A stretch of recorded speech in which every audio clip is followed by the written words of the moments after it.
Welcome to our channel. Today we how to log into KeyBank Mortgage, quick access step by step clearly. Begin by opening your preferred web browser. Type in the KeyBank website URL in the address bar. Once the page loads, locate the login option.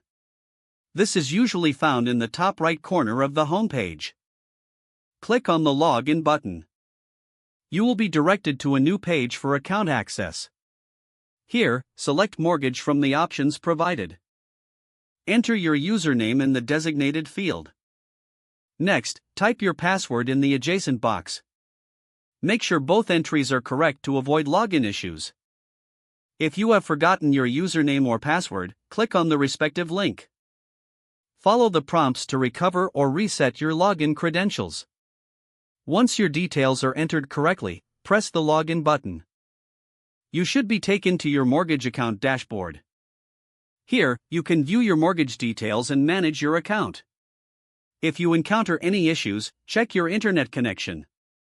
If problems persist, consider contacting KeyBank customer support for. That concludes the login process for KeyBank Mortgage Access. If the page does not load, refresh the browser or try again in a private or incognito window. Make sure you are using the correct email address, then retype it carefully to. If your password is not accepted, use the reset option and create a new strong password you can remember. Check your spam folder for verification or security emails, then complete any requested confirmation steps.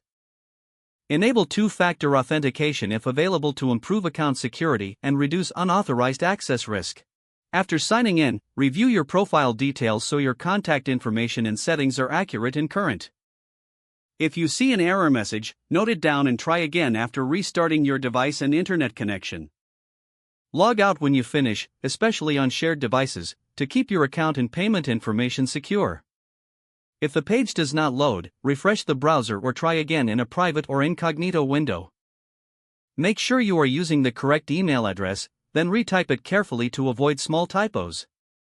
Don't forget to like this video and subscribe to our channel for more step-by-step tech guides.